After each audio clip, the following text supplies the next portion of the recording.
Assalamualaikum warahmatullahi wabarakatuh. Salam sejahtera untuk kita semua.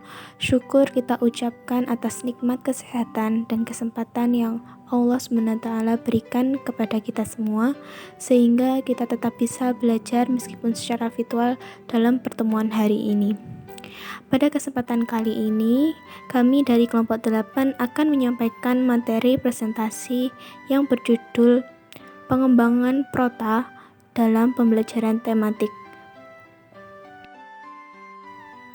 Tetapi sebelumnya, izinkan kami dari kelompok 8 memperkenalkan diri terlebih dahulu. Perkenalkan, nama saya Suci Kurnia dengan NIM 191400063. Perkenalkan, nama saya Zahratul Firdaus dengan NIM 1914060. Perkenalkan, nama saya Silviana Rofida dengan NIM 1914082. Poin yang pertama yaitu prota dalam pembelajaran tematik. Nah, guru ketika akan melaksanakan proses pembelajaran pastinya sudah menyusun beberapa rangkaian yang akan dilaksanakan dalam kegiatan belajar mengajar di kelas. Hal tersebut dilakukan agar pembelajaran berlangsung lebih efektif dan juga efisien.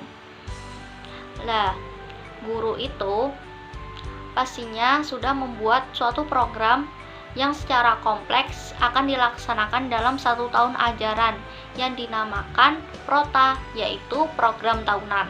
Nah, apa sih yang dimaksud dengan Prota itu? Sebelum kita mengetahui apa maksud dari Prota, kita harus tahu apa itu tematik. Tematik adalah pembelajaran yang di dalamnya berisi beberapa ilmu pengetahuan umum yang tersusun dalam tema dan juga subtema. Ilmu pengetahuan umum itu seperti IPA, IPS, PPKN, Bahasa Indonesia, PJOK, SPDP, dan juga matematika. Nah, pembelajaran tematik ini melakukan pendekatan yang dimaksudkan agar peserta didik itu dapat berperan aktif selama proses pembelajaran berlangsung. Seperti guru itu mengajak para siswanya melakukan kegiatan di lingkungan sekitarnya dan juga mengaitkannya dalam kehidupan sehari-hari agar pelajaran yang diterima siswa itu lebih mudah dipahami karena melakukan kegiatannya secara langsung. Nah, kegiatan tersebut itu dapat dilakukan baik secara individual maupun kelompok. Nah, dan dari kegiatan tersebut, siswa dapat mengembangkan ilmu pengetahuannya, baik dalam pengetahuan itu sikap, nilai, dan juga keterampilannya. Itulah yang dimaksudkan dalam pembelajaran tematik yang baik atau terpadu. Nah, jadi tematik adalah pembelajaran yang dapat dilakukan para peserta didik supaya berperan aktif guna untuk mengembangkan ilmu pengetahuan para peserta didik yang dapat dilakukan baik secara individu maupun berkelompok. Nah, setelah kita mengetahui apa itu pengertian tematik, sekarang kita pelajari apa itu pengertian prota. Seperti yang telah kita ketahui bahwa prota itu singkatan dari 2 kata, yaitu program tahunan, di mana kata program merupakan suatu rangkaian kegiatan yang berada pada bidang yang sama, di mana satu kegiatan dengan kegiatan yang lainnya itu saling bersangkutan untuk mencapai tujuan tertentu yang dikerjakan secara bersama dan juga bertahap. Kemudian kata tahunan ini berarti suatu kegiatan yang biasanya dilaksanakan dalam 1 tahun. Nah, jadi program tahunan merupakan suatu rangkaian kegiatan yang dikembangkan oleh guru yang bersangkutan dalam bidangnya, di mana yang biasanya disusun sebelum masuki tahun ajaran baru, sebab prota ini digunakan sebagai pedoman pengembangan kegiatan-kegiatan yang akan dilaksanakan selanjutnya. Kemudian prota ini juga diartikan sebagai rangkaian kegiatan yang secara umum biasanya tentang penetapan alokasi waktu dalam 1 tahun untuk mencapai tujuan pembelajaran seperti halnya kompetensi inti dan kompetensi dasar yang telah ditetapkan. Jadi, dari beberapa pengertian tadi dapat kita simpulkan bahwa Prota adalah suatu rangkaian kegiatan tentang penetapan alokasi waktu dalam 1 tahun yang biasanya disusun sebelum memasuki tahun ajaran baru di kelas untuk mencapai tujuan pembelajarannya, sebab di dalam Prota itu terdapat pedoman yang digunakan untuk menyusun program-program selanjutnya dalam 1 tahun ke depan. Di dalam Prota juga terdapat fungsi dan tujuan. Nah, apa sih fungsi dan tujuan Prota? Fungsi Prota itu ada 3. Yang pertama yaitu Prota berfungsi sebagai pedoman pada pengembangan program-program selanjutnya, seperti program semester yaitu Promes, rencana mingguan, rencana harian, silabus, dan juga program-program pada sistem pembelajaran yang selanjutnya. Kemudian yang kedua yaitu Prota juga berfungsi untuk mengatur pembelajaran supaya pada pelaksanaan pembelajaran itu lebih optimal. Kemudian yang ketiga yaitu Prota ini juga sebagai acuan dalam membuat pembelajaran ini berlangsung secara efisien dan juga efektif. Kemudian ada juga tujuan dari Prota. Prota ini berfungsi untuk mengatur materi secara teratur dan juga sistematis, yaitu lebih tertata, rapi, dan juga menjadikan mengatur alokasi waktu itu pada setiap pokok pembahasan dan juga mengatur proses pembelajaran itu sehingga lebih efektif dan efisien, dan juga dapat membantu guru dalam mengetahui target kurikulum apa yang perlu dicapai dalam setiap pokok pembahasan. Oke teman-teman, selanjutnya saya akan menjelaskan tentang komponen Prota dalam pembelajaran tematik. Komponen merupakan unsur-unsur yang membentuk sebuah sistem. Oleh karena itu, pengertian komponen Prota merupakan unsur-unsur yang membentuk sebuah program tahunan. Komponen program tahunan memiliki 2 komponen.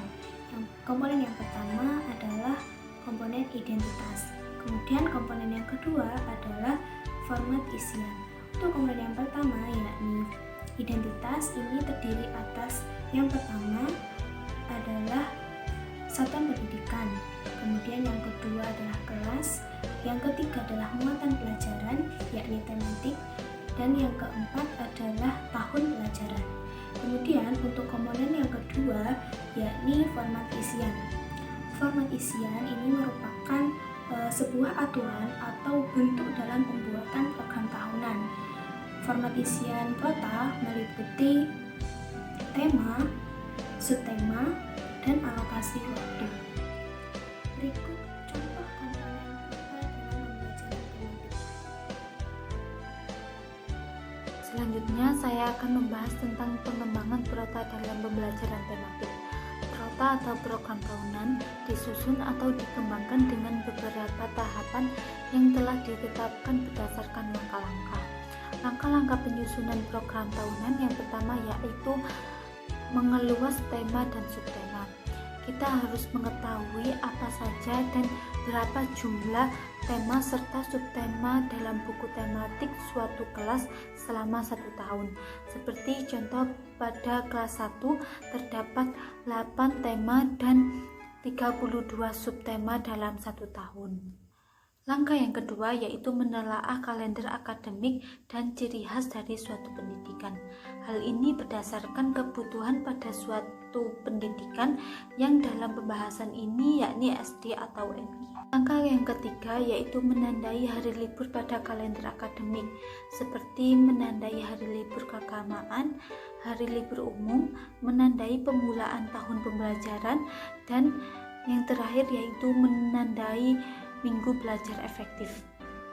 Langkah selanjutnya yang keempat yaitu menaksir jumlah minggu efektif dalam 1 tahun. Menaksir jumlah minggu efektif dalam 1 tahun dilakukan dengan cara yang pertama menentukan jumlah minggu dalam 1 tahun, Yang kedua, hitunglah minggu tidak efektif dalam 1 tahun. Yang ketiga, hitunglah jumlah minggu efektif.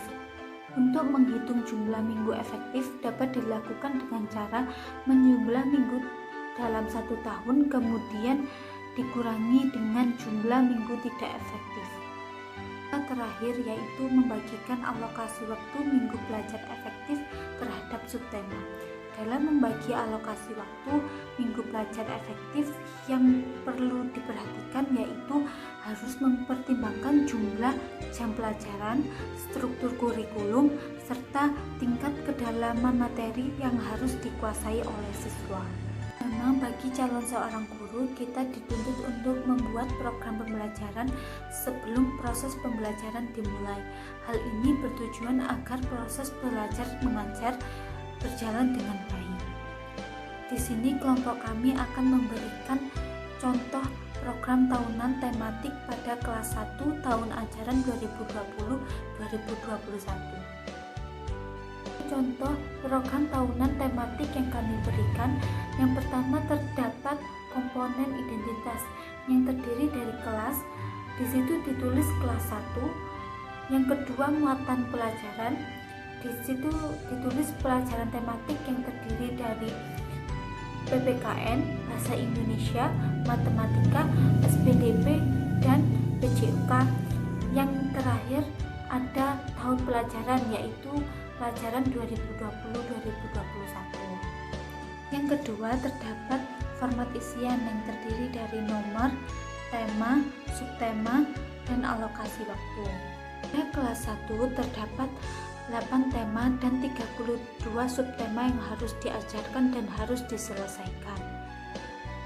Pada semester 1 terdapat 4 tema yang harus diajarkan, dan pada semester 2 juga terdapat 4 tema yang harus diajarkan. Untuk mengisi alokasi waktu dapat kita lihat dengan setiap subtema memiliki 6 pembelajaran. Jadi, untuk menghabiskan satu subtema membutuhkan waktu 6 hari atau 1 pekan efektif. Maka, satu tema terdapat 4 subtema yang harus kita ajarkan pada peserta didik dan membutuhkan waktu 4 minggu efektif. Begitupun seterusnya sampai tema ke-8. Terakhir, minggu efektif dijumlahkan semua dalam 1 tahun, yaitu 32 pekan atau minggu efektif yang harus dibutuhkan untuk mengajar 8 tema dari semester 1 sampai semester 2. Terima kasih atas perhatiannya, kurang lebihnya mohon maaf. Demikian akhir presentasi dari kelompok kami, semoga bermanfaat untuk kita semua. Wassalamualaikum warahmatullahi wabarakatuh.